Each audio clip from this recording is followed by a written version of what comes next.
Well, hello and welcome to the Brantley Bank Coaches Show hosted by Vaughn Forest Church, where we talk all things Pike Road Patriots football with head football coach Ed Rigby. My name is Adam Bishop. I serve as the lead pastor here at Vaughn Forest Church and the host of our weekly Brantley Bank Coaches Show. So, Coach, good to see you again. Welcome. Adam, thank you for having us again. After last week, we didn't know that we'd be invited back, but apparently so. Absolutely. To our surprise. Absolutely. And it's good to see you again. Yes, good sir. To see you. Yes, sir. We're excited. We got a lot to talk about today.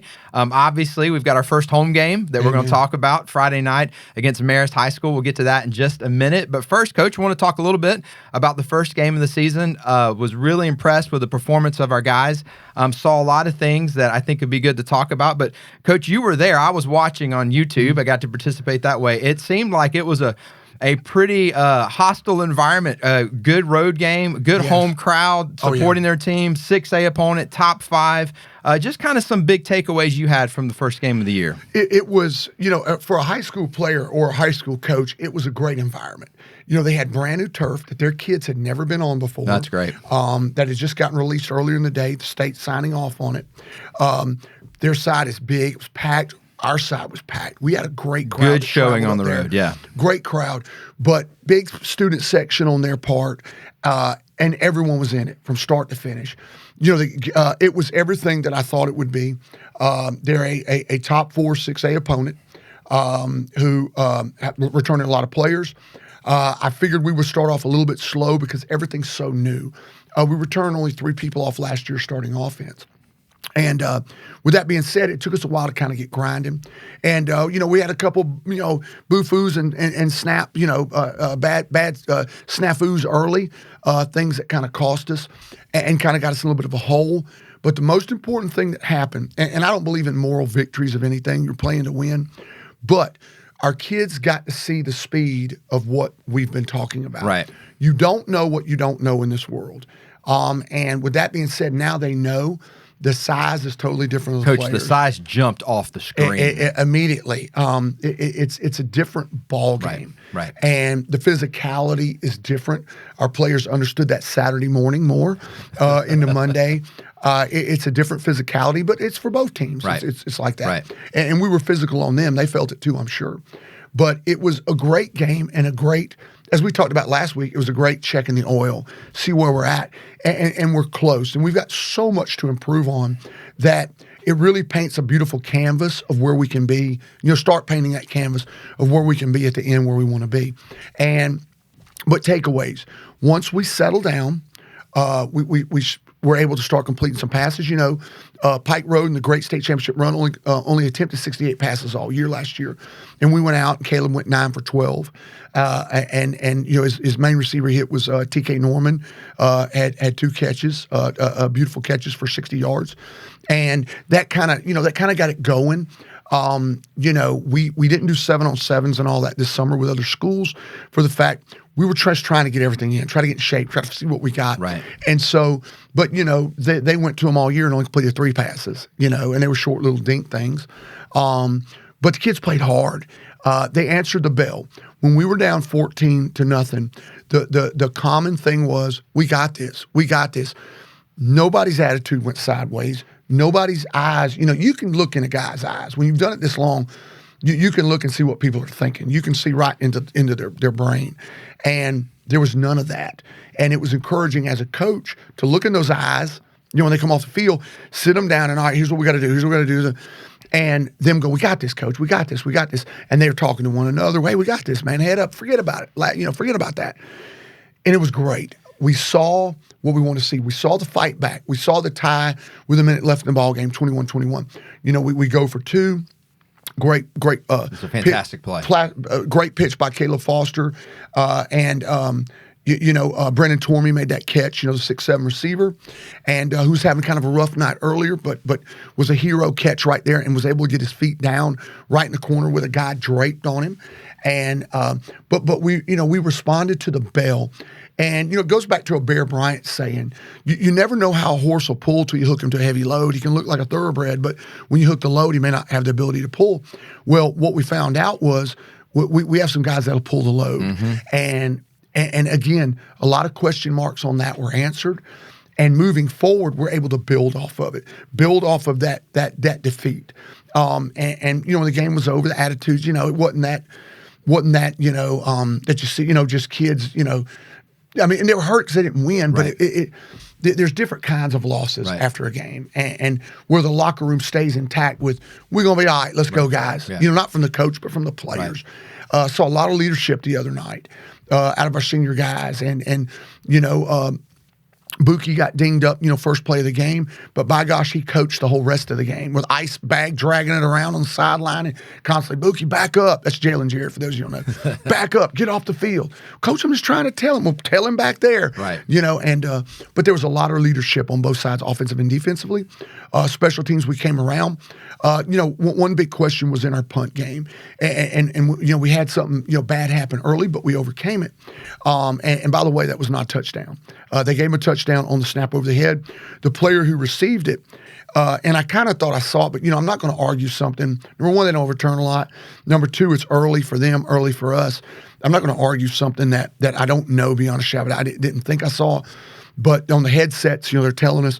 But the player, if a player circles out of bounds and comes back into play, he cannot be the first person to touch the football. And especially unforced, ran out the back of the end zone, came back around and dove in and grabbed the ball with his feet out of bounds. And that's actually illegal touching. It should have been our ball, 5-yard penalty, back up from the original line of scrimmage. Right. And I've got that from multiple, white hats and stuff on that. But hey, it was first game for everybody, but we were able to overcome that. And the rest of the night, we averaged 43 yards a punt. And that was a big question mark of where our punt game was going to be at. And that was answered. We settled down. It was beautiful the rest of the night. Average high school punter is going to be around 38, 39. We averaged 43. So that was awesome. And but it just, the kids had no quit in them. And there was nobody, on the sideline with their head down, sitting on a bench, and which we don't allow you to sit on the bench unless we're talking to you. But there was nobody doing that. And as a head coach, you walk away going, we're going to be all right.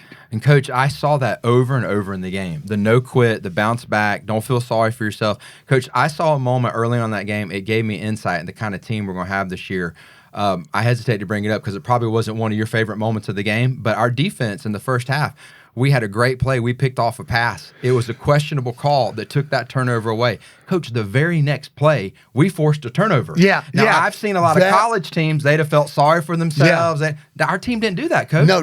That was amazing. That was amazing, and it was just a great play, And again, come right back and get the ball right back. Next play. It was like destiny. It was meant to be our ball. Don't feel sorry for yourself. Yeah. Get the ball back. And Coach, a high school football team, game one on the road, 6A opponent, you just don't, is that culture? Is that leadership? It's the mindset of what's been built. Those kids have only lost a few games in their whole playing career. They're used to winning, so they don't. That's good. It's just, hey, we're going to be that. We're going to win. Yeah, when it's all said and done, we're going to win. And that was a huge thing. As a head coach that you want to see, that we're on the bus riding back where I'm checking all these boxes in my head of, oh, that was pretty good, and that was pretty good. And I'm still going to yell at him about losing. That's not going to change. Right. But no, this was good. That was good. So I'm excited. Yeah. I'm very excited moving forward. And now it's on to the next one. We got some dents and dings. A couple kids beat up a little bit, but we'll have the bulk of everybody back tomorrow, and have some new people stepping up to the plate in some positions, and as backup. So that's part of it, and it only strengthens us for when it matters. Right. Next week right. when we play with Tumpka, first region game. And we're not looking ahead because we've got a war tomorrow night at our place, but looking ahead because, as a coach, you've got to kind of see things down the road, right. where we're going to be at, what we need to have in by mid-season mark. But I'm excited, very excited. Good. Well, we're all excited, and obviously, Patriot Nation, we need everybody to show up, be out here for the first home game. We'll put the link up several times during our coaches show today where you can purchase those tickets for a 7 o'clock kickoff against Marist High School. Now, Coach, before we talk about Marist, I've got a little Marist trivia for you. Okay. Little did you know Marist High School? So I grew up in the Atlanta area. Marist is a powerhouse, for those of you who aren't familiar with the school. So Sean McVay, the head coach of the Los Angeles Rams who just won the Super Bowl, he was a standout football player at Marist High School, 4-year starter, 2004 state champions. Now, here's where it gets interesting. 2004 Gatorade Player of the Year in the state of Georgia. He beat Calvin Johnson, Megatron, as the high school Player of the Year. Do you think he holds that over Megatron's head to this day? I would think so. I would think so. So that's the type of football program and the players it's produced over the years. 2020 state champions. Yep. They're coming over here to our house. Tell us a little bit about what we can expect from Marist now, present-day Marist football. Again, they've got the same mentality of they're going to win every ball game, and they're never out of a game. The interesting challenge about Marist, they run what's called a flex bone offense, like an Army-Navy style offense. It's all predicated off of the veer and triple option football and all the counters and bells and whistles that go with it. The kids are going to be tough. They play very low. They're in them 4-point stances up front. They fly off and cut you off the ball. And they just try to grind you with a big 240-pound fullback. Wow. Grind. And the first thing you have to do against the flex bone style team, and again, I base everything off all the years of experience. And when you play these top teams, you talk to people who do this and have been very successful at it. And I've actually ran flex bone in my career for a couple years. But the deal is about 80% of the offense is predicated off the fullback dive. You've got to take him away first and make him go to the rest of the playbook. And that's got to be our first priority, is stopping the fullback. Then you work to the quarterback. Then you work to the perimeter, what's going on. And but the thing about them, they're not going to beat themselves. They're not going to beat themselves. They don't get penalties. They don't turn the ball over. They don't get behind the chains. They just grind you and grind you. And defensively, it will be the simplest 4-3. If you got a book from 1980 on the 4-3 defense and opened it up, and where do you start? There it is. It's a base 4-3 look, playing quarters and a 2 shell over the top. It's not complicated. You know where they're going to be lined up, but you got to block them. And they run to the ball on defense and hit you. They're going to be physical. It's going to be a physical one in the trench ball game. What we've got to do is get our speed into space, get it away from their box, get into space, make their box have to run to the ball, and wear them down is what we've got to do, and beat them in the third and fourth quarter. The thing we've got going for us, we're at home. It's some different things that I can't wait to be part of that I've heard about. The light show and the kids just they're different at home, and all kids are. Everybody protects their turf. But this is a special turf, and it's going to be great high school football. I hope we have a great window of no rain. But if we do, we're playing no matter what, as long as it's not lightning. They're driving over here. We're going to play football, and it's a pleasure and an honor to play these teams with tradition. Yeah. It magnifies and lifts and elevates the importance of the game, the fun of the game as a player and a coach. If we're playing, old out in the boondocks, 1A, 2A, whoever, you don't get better from that. Right. Nobody gets excited about that. Kids want yards and touches and catches and tackles. Those don't make you better. Those make you worse. And I've been part of a bunch of those. And they don't make you any better when your players are sitting on the bench, from the second half of the game, your starters. Because the next week, when you start reaching, it's going to be a 4-quarter ball game. Right. So we're about to get 4 quarters of all we want. These guys will have no quit in them. Their program has tradition just like this program does. It's a very long tradition with many great players like we just talked about. And it's going to be high school football at its finest tomorrow night, right there at Patriot Stadium. And it is going to be exciting. I cannot wait for the kickoff. I can't wait for the light show at kickoff. Yes. That's all I'm waiting on. I was up there last night. We got into a practice. We got off about 5 because the lightning came. And we got off. It was pouring rain the last 15 minutes. I mean, you're looking up at the lights and the water's just pouring. And, went up in the press box to kind of shut some stuff down, me and Brooks. And we start playing with all those light shows. You can go through them and you get the music and, and Thunderstruck and this and that and just going through it and do. And, I'm sure I would notice cars as they would pull up would go real slow watching. Right, yeah. Watching this thing. Then the lights, the different colors coming up the poles and that's awesome, man. As a high school kid, I can't imagine. Right. I can't imagine, getting to be part of that, just the excitement. So advantage us, home field tomorrow night. And if you've never been to a home game, you've got to be there to experience what Coach is talking about. It was one of my favorite things to do in the fall, Coach. Yeah. And you see all of the little kids that play Patriots. They got their jerseys on. They're dreaming of the day they get on that field. The lights are going. It's loud. It's exciting. We've got a great band that always delivers. It's just a great experience. So, again, here's the link. Make sure you purchase your tickets to be here Friday night. Coach, you talk about Marist and the unique style offense they run, preparing that. I would imagine this is a week where you really need your scout team to come through. Some of these young men that may not necessarily be on the field showing out on Friday nights, but they're helping the team during the week. All right. And here's my experience with the flexbone, playing flexbone teams. The secret to success for your defense, for your team, is to be able to simulate what they do at the highest level possible that you can do. So here's how we approached it. And I've done this the last 2 times I played flex, when Northview was flexbone. When there's Northview and Dothan, when they were separate, they were flexbone. Josh Pierce was their head coach, and we'd battled out when he was at Daleville. And I've learned stuff since then from him, because that's all he did his whole life as a player. For his dad, and as a coach, he was always a flexbone guy. But what we did this week, and we've done it before, we took all of our second offense and took some guys from defense, and we made them their own unit. They wore blue practice jerseys. Offense is white, defense is red. They wore blue. And we call them the boys in blue. And so what they did starting Monday, so here's the prep for this. Starting Monday, those kids went with 2 coaches, Coach Nazier and Coach Jones, to the other end of the field with the scout cards. When we got to where we worked on team and install, they went down for 30 minutes and worked on those cards, because it is unique. Hey, I'm here, then I'm pulling, I'm handing back here. You're under center, and a lot of people don't run under center. Matter of fact, we won't really run an under center the rest of the regular season. Everything will be gone. So you got to get that snap. You got to get all this timing of these guys going in motion every play, and they went in and worked on them.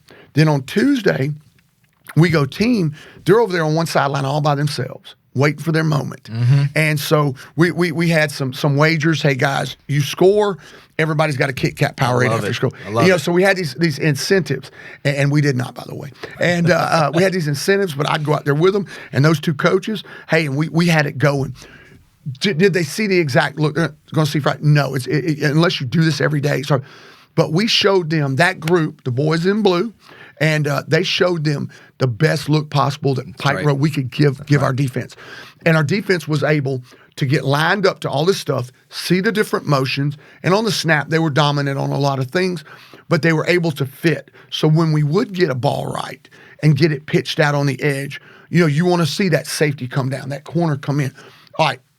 We got the dive, we got the quarterback, we got the pitch, the counter. We stayed at home backside. Backer stayed at home to take away the cutback. We were able to get a great fit. So that group, there was about 25 of them. Those guys gave the defense heck. That's great. Because I'm over there with them. Come on, score. Right. Get off the ball. Run through them. Got a Kit Kat. It's in my office. Everybody, let's go. And we would, get some chunks here and there. And we would get a lot of negatives. And, our defense is pretty good. And but it made practice competitive. And one thing you said that was important, Adam, it took some guys who normally aren't the forefront guys. And the way I started Monday with the whole team is, these guys are why we're going to win the game. Right. This group right here is why we're going to win. How they prepare us to face this offense is why we're going to win. It's this group. And that's what we kept reminding them each day. Y'all are why we're going to win. Right. Now, this may not look perfect over here, but we're going to win because of y'all Friday. What you're doing right here is important. And they took pride in it. They had fun with it. It made practice real competitive, coming off a loss. There's some competition to it. So that was the preparation. And like you said, getting some guys involved that normally wouldn't be involved as much at practice. And that's great. It's one of the things that makes football such a great team sport, because those young men who will be out there under those lights Friday night making the tackles, they're going to appreciate what their teammates did all week, getting them ready. Bingo. That is it. And it's something different, and I enjoyed it because, again, it was some of those guys who, oh, wait a minute, if I give a good look, we're going to win. Oh, yeah, all you got to do is give a good look. We're winning this thing. That's their offense. Coach, let me ask you a little bit about our offense. I noticed some things last Friday night that I haven't seen in a lot of high school football games. The versatility to change different offensive styles in a game. Now, you're talking about Marist. This is what they're going to do the whole time. I have not seen many high school football teams go and run different formations, almost an entire different offensive philosophy. Is that just game situations? No, it'll be our identity. Okay. And what you saw was our spread offense. We want to create as much motion as possible to see how the defense adjusts. For example, like the other night when we would send our Z's and H's for speed sweeps or power read plays, they would run two guys after them. And that's how we hit them with the counter. When Anthony came back, we countered them up the left side for that long run.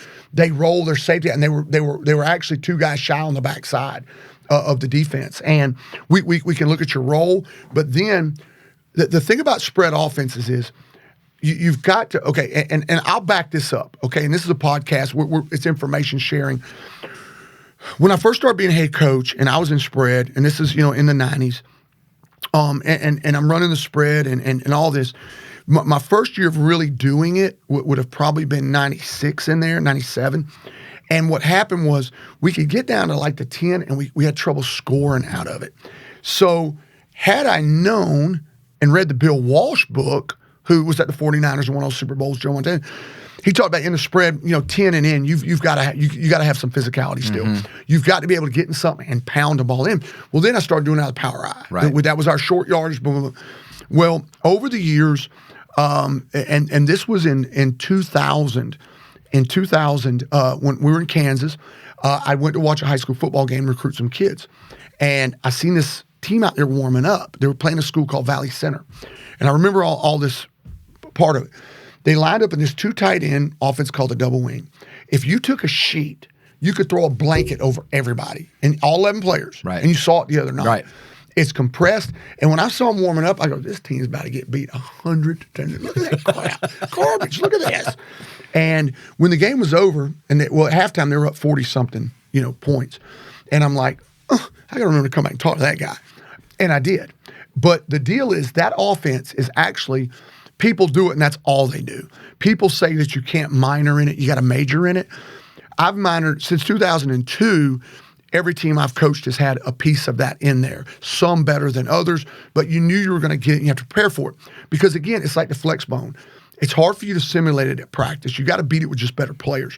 Now, and it's a grinder. You grind 2 or 3 yards, and you set somebody up, and boom, pop a counter. There goes Trey around the edge. Trey Webb, 30-yard touchdown. Nobody touches him. Right. You kind of set stuff up with it, and by that 2 or 3 yard gain, and then now all of a sudden, third, fourth quarter, that's a 7-yard gain. But to finish the story with it, it's called the double wing. It's the highest scoring offense in high school football, 880 points. Okay. Wow. The guy who gets credit for it, and there's a lot of spinoffs of it, and people have written books like the Toss book. But his name is Don Markham. He passed away about 2 years ago. But the states of California and Oregon, both in high school football, have what's called the Don Markham rule. Oh, wow. Okay? And I don't remember the exact, so don't Google it and go, Coach, I don't know what he's talking about. I don't know if it's 50 or 40, whatever it was. But when you get that far ahead at half, the game is called. Wow. Because he ran score up on people with that offense. Now, why doesn't everybody run it? Well, it's not flashy. Where's your wide receivers? You got to appeal to your kids in your program. But I've kept it in. Number one is that short yardage, that Bill Walsh. You got to have a 10 and in. But the uniqueness of it, number one, and sometimes I've ran across teams that have better players and they can stop anything no matter what you do. But then there's some that just don't match up. They don't get it. There's some certain things. Now, Marist is going to know how to line up and do this. Right. Because they run they run their flex bone out of this set. They're going to know how to line up and defend it. So it comes to us, got to knock them off the ball and just beat them with it when we get in it. But it creates physicality. We in practice every day with 5 from the 5. Defense won yesterday. When we got in it, we only broke one score. We didn't score on the other 4 because they start figuring this kind of little thing out. But it creates this real physical. This is how we're going to end it because this is how we're going to start it on Friday. But just real physical, 5-yard line. We're trying to punch it. You're trying to stop us with the best players we have on our football team. And it's really exciting because it's old school. We're going to knock you off the ball. And you want to create that mentality because if all you do is spread, you can lose that. It creates toughness in the defense. But that's a little bit of history behind it. But yes, it's a whole different offense all by itself, has a certain set. And we don't do everything in it. We only do a couple things, but we want to be good at them. And when we need 4th and 1, 4th and goal from the 1, anything like that. We've got something where our kids are comfortable. We can hang our hat on. We're getting a yard. And, Coach, it's always driven me crazy. I got a little bit old school football in me when I watch spread offenses still snapping in the shotgun on 4th and 1. So yeah, we're not doing that. Right. We're going under center, and we've got a selection of things. It's just like when we had the 2-point conversion play. When we knew we were down by that, okay, and I'm on the headset with Mike, and we're 2 series away from when we scored. I'm like, okay, when we go for 2, here's what we're running. This play, and my exact words, this play's been very good for me over the years. We execute it well. This is what we're running. Toss right, G negative, pass left. Boom, that's it. And that's what we did. And we've done it so much. Boom, there's your outcome. There's other things in that offense. For example, we were fully prepared to go to overtime. You know, they're making that drive. They're getting the ball back 57 seconds or whatever. They're making their drive. Hey, we're going to get a stop. When we do, we're going to go to overtime. Hey, coin toss. We win. We want the ball second. Blah, blah. I mean, we're already working our scenarios out, right, you know, offensively. All right, here's the first 3 plays we're going to run. Boom, boom, boom, all out of that. You know, stuff that they had not seen yet. We're going to do this, we're going to do this, we're going to do this, and have it set up. I mean, you know, we're thinking ahead. And, but that offense, it makes people prepare. And I've actually had coaches tell me, because I went to games and not even ran it, not a play. Man, we spent half our practice on this. You didn't run it a play. Well, we didn't need to. Right. You know, we didn't need to. Right. We never in a situation. And I've had people stop it. You know, it's not but it creates a physicality amongst your kids, and I love it. I love it. And, Coach, you and your coaching staff are to be commended for such a short amount of time to really install 2 different offensive systems that can complement one another in a game. Yes, and the beauty of it is when you're running the bigs in, you see the other team running their bigs in, and what'll eventually happen somewhere in the season is we'll run our bigs in, you know, or it's only 1 or 2 people we actually switch. Most of them are already out there. But if you know there's 1 or 2 people coming in, you know what we're about to do, where all of a sudden we'll break it and line up and spread. We ain't there yet. We got so much other to work on and polish and get better at. And then all of a sudden that spread group drops down in the G line, is what we call it. It's double wing, but G line for goal line, short yardage, and boom, run the stuff out of it. That's great. And so we got a plan. That's great. But again, it's a mid-season type thing. That's awesome. Well, hey, if you can't tell by now, watching the Patriots is something you want to do. There's a lot of excitement happening on the football field. So again, make sure, Patriot Nation, we need you to show up Friday night. You can purchase your tickets here at the link provided through GoFan. But, Coach, if for whatever reason somebody can't make it to the game, we're going to also broadcast the game on YouTube, on live, on the Pike Road Live YouTube channel. The broadcast last week was great. A lot of people got thousands of views, Coach, for people who got to watch the game. So if you can't be at the stadium, make sure you still cheer on our Pike Road Patriots through our YouTube channel. Again, that is Pike Road Live on YouTube. Yes, and I want to give a couple shout-outs to the other night. Defensively, we were led in tackles by Cody Markham with 8, and by Bishop Singleton but with 8. They did a great job. The front, Malik had a great 8-yard sack for a loss, and he had 5 other tackles. I mean, it was just a great effort kind of all along the horn. And to get back to the YouTube, and I just want to give a shout out to some of those guys on defense and the excellent job they did. And remember, if the backers are making tackles, it's because the front's right, demanding a double team. Right. Because we only play with 3D linemen. They're demanding double teams. So those guys in the trench really deserve a lot of it, a lot of the credit for their tackles, you know, of the linebackers. But the YouTube Live, first thing is, for those who don't know, and I don't know the whole story behind it because I didn't know this till after the game. Apparently, we got the 1,000 subscribers, but there's a 24-hour hold. So Vaughn stepped in and let us run it through the church. Yeah. And I don't even know how that came down. It was funny because I'm like, it's Vaughn's. But so I get on the bus. I don't know what's been broadcast. I don't know anything. I start looking at my phone. You know, we're pulling out of there. So obviously I'm going to my wife first. You know, what's her comments on the game? And I start looking at this between her and my 2 boys, this text triangle. Mm-hmm. And all they're talking about is the announcers of the game. How funny was this? How funny was that? They're going all through the game. Look at the clarity. I went back and started watching some of this on my way home and finished watching it the next day on the YouTube.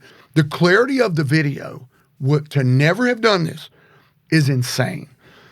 The commentary was insane. the hilariousness, how funny some of the things. Throw the popcorn, throw your Dr. Pepper, and I'm picturing this stuff.